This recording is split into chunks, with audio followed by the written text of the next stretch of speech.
Typically at this point in the summer, this is when the kids start the, Mom, I'm bored, right? So they may be missing that structure of their school day and they're looking to spend more time outside, but right now they're inside looking at a lot of screens. So joining us this morning is Dr. Vinitha Moopen from WellSpan Family and Pediatric Medicine in Rossville to give us some tips on how to keep those kids active during these hot summer months. So good morning. Thanks so much for being with us. Sure, good morning. And this is the hard one, right? So you want your kids to play outside, but we're looking at the forecast later this week and we're talking it's going to start to feel like 95, all that's hot.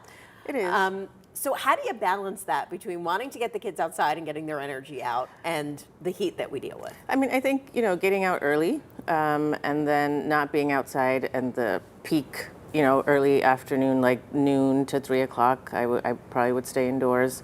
And then again in the late afternoon, evening, going outside again, but making sure we're hydrated and making sure we have sun protection is key. I try to think back when I was a kid, and feel like people say this all the time. I don't think it was this hot when I was a kid. Is it true that kids just don't feel heat the same way adults do, or they just don't realize it? I think it's just, it's a change in generations, change in things, the way we perceive things, but I don't think there's that much of a difference from how it was before. I think just key is making sure that they're healthy, hydrated, and protected from the sun, but they need to be outside. So what can we do to keep them occupied outside? So, if you have an infant, take them out in a carrier, take them out in a stroller, go under the trees, put a blanket out, have some tummy time with nature. Read books. If you have toddlers, go feel the leaves, find some pine cones, read books outside, have a picnic. Just to get them attached to the outdoors makes them better environmental stewards growing up, and they have a great time with some fresh air. I know I put my kid right now just in the grass, and he's occupied for like 15 minutes, just picking up clumps of everything my husband's trying to plant out there, but keeps him occupied for a little bit. All right, so we talked about babies and toddlers. What can you do for school-age kids? So school-age kids, same thing, but just at a different level. So arrange play dates or, time out with their friends, have picnics, have games, play sports.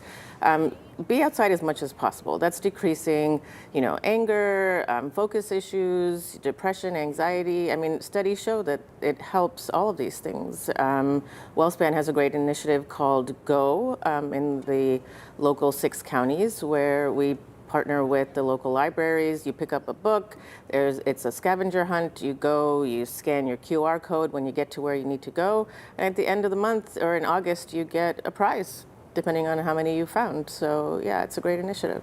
And sometimes just getting out of the house, even driving to a new park, is something that can be exciting for the kids and get them excited to run around and give you a little bit of a break too. Yeah, and there's so many, and that's one great thing about South Central Pennsylvanians. We have so many trails and we have so many parks, and we need to use that, and we need to take advantage of what we have and go outside more so that we're not so connected to our electronic devices.